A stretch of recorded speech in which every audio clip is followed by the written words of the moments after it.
वळूयात पुढच्या बातमीकडे। मालवण शिवराय पुतळा प्रकरण जयदीप आपटे चेतन पाटीलच्या अडचणीमध्ये वाढ झालेली आहे। आपटे 24 सप्टेंबर पर्यंत कोठडीत असणार आहे, तर चेतनला जामीन मंजूर झालेला नाहीये। आपटेला 24 सप्टेंबर पर्यंत न्यायालयीन कोठडी सुनावण्यात आलेली आहे।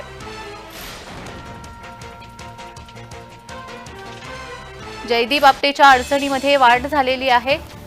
शिवराय पुतळ्याचा शिल्पकार जयदीप आपटेला 24 सप्टेंबर पर्यंत न्यायालयीन कोठडी आता सुनावण्यात आलेली आहे, त्याची सुटका नाहीच आहे।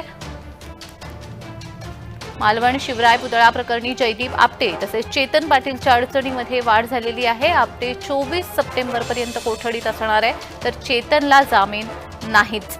आपटेला 24 सप्टेंबर पर्यंत न्यायालयीन कोठडी सुनावण्यात आलेली आहे, त्यामुळे त्याच्या अडचणीत आता वाढ होताना दिसतेय।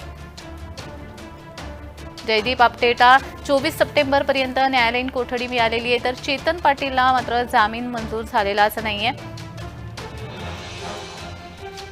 मालवणमधील शिवराय पुतळ्याचा शिल्पकार जयदीप आपटे याला 24 सप्टेंबर पर्यंत न्यायालयीन कोठडी सुनावण्यात आली आहे।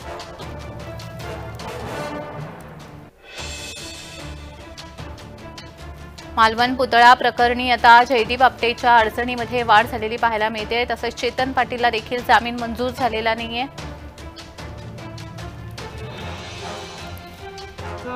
चेतन पाटील यांनी दाखल केलेल्या जामीन अर्जावर सुनावणी ठेवण्यात आलेली होती प्रमुख जिल्हा सत्र न्यायाधीश साहेब यांच्याकडे। मात्र या गुन्ह्यातील तपासिक अधिकारी डीवायएसपी साहेब हे जयदीप आपटे याला घेऊन मालवणच्या कोर्टामध्ये हजर करण्यासाठी जाणार असल्यामुळं त्यांना आज इथे आपला म्हणणं देता आलेलं नाही।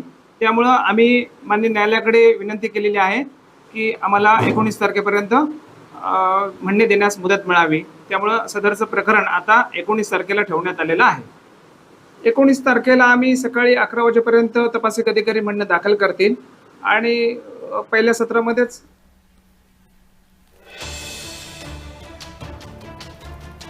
तर या संदर्भात अधिक माहिती देण्यासाठी आमचे प्रतिनिधी सुरेश कौलगेकर आपल्याशी सिंधुदुर्गातून जोडले गेलेले आहेत। सुरेश, आता आपण पाहतो आहे मालवण पुतळा प्रकरणी आता जयदीप आपटेच्या अडचणीमध्ये वाढ होताना आपल्याला पाहायला मिळते, काय अधिकची माहिती आहे?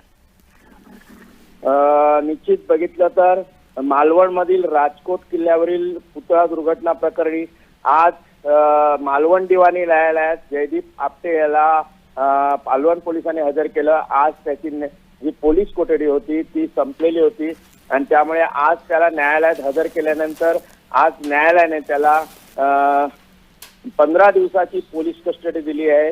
24 सप्टेंबर पर्यंत ही पोलीस कोठडी आहे। त्यामुळे कुठेतरी आता त्याच्या अडचणीत वाढ होताना दिसते।